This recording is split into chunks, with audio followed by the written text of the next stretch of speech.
You got to do what you got to do.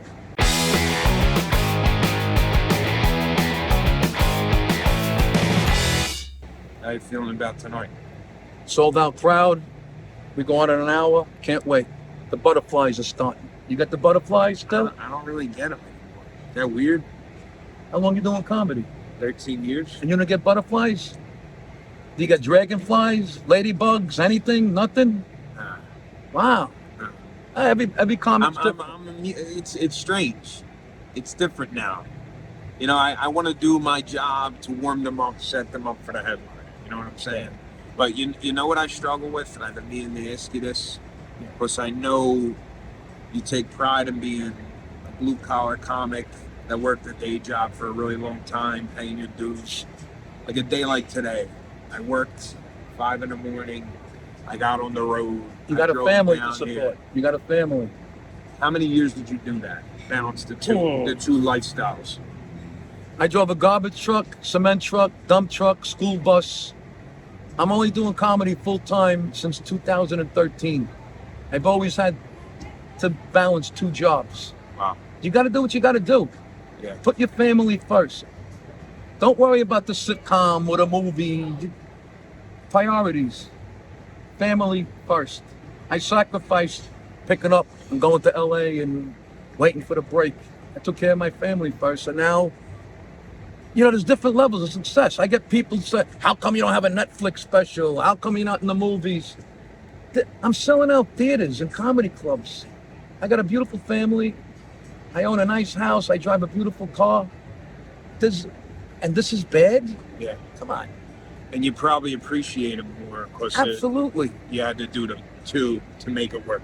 It humbles you. Yeah. It grounds you. A lot of times I feel bad for my wife because Well, I'm balancing the 2 lifestyles, you know. is she behind what you do? 110%. There you go. She sees things I don't see. Is that wild? Like my wife. Now, my wife sacrificed 40 years of staying home on weekends so I could pursue my dream. Yep. And she's still behind me. If your wife is behind you, that's half the battle. Yeah, it's kind of what I'm telling you. Don't You more than any comic I worked with in 13 years. It feels like I'm looking through a mirror, because when I vent to you about these the struggles of working the 9 to 5 and doing the gigs at night, getting immune to the road, just being on the highway by yourself, sometimes closing your eyes on the wheel, you got to wake up in 4 hours. believe me, I still have bad nights, but I hate being on the road. And I text Lucy, I can't wait to come home. She says, this is the business you chose. It sucks being on the road, but I can't keep doing the tri-state area all the time. I gotta go to New England and Florida and Arizona and Chicago. But being on the stage, that's the big payoff. You look back, where was the most headaches? When you look back, what was the biggest struggle? Like, is there one particular situation that comes to mind where you might have been with your wife and kids and then fucking... You talk about sacrifice? I left my family on a cruise ship.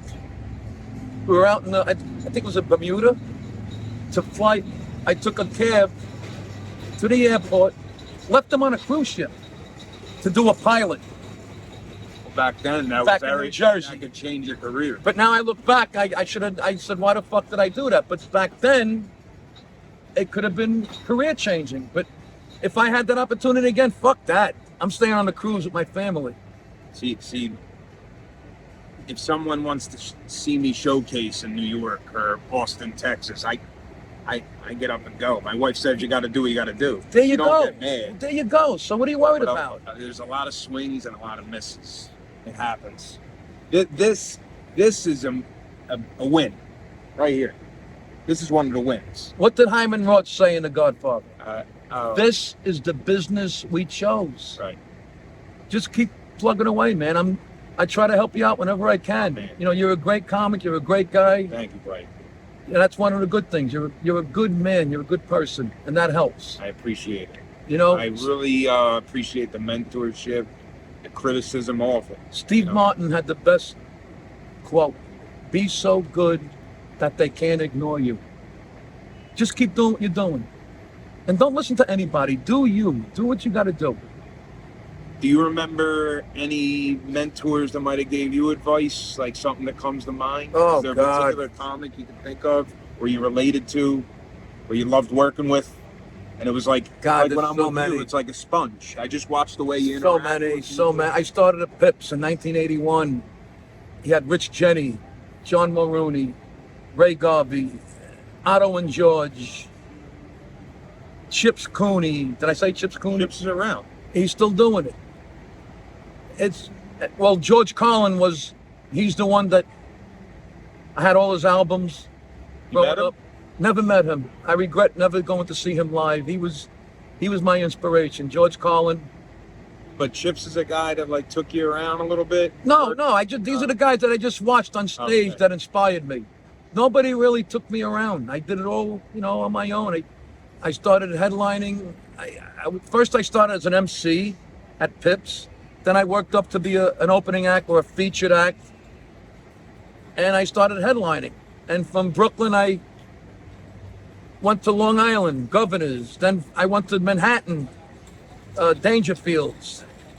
And then it was all uphill.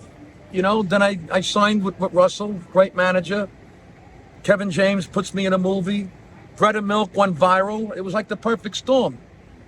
And the social media had a big influence on my following. And that's what got me through the whole COVID bullshit. Was it dark before the Bread and Milk video? Was it a little dark? Were you ever like second guessing it, or you loved it? I always loved it. Yeah. Yeah. Never regretted anything I did. Never second guessed. I knew what I wanted to do from the very beginning. I say it's a calling. Absolutely. I feel like it's not a career, it's a lifestyle. Yes. You gotta enjoy this. And when you have a passion for something, you're gonna kill tonight. They're waiting for you. I mean, drinking the espresso because I worked this morning. Steve Rinaldi, right here. I mean, Look up. How do they find you? SteveRinaldiComedy.com, my website. This was Thank me. you, thanks. This was me 35 years ago. I even looked like him. Look at this fucking guy.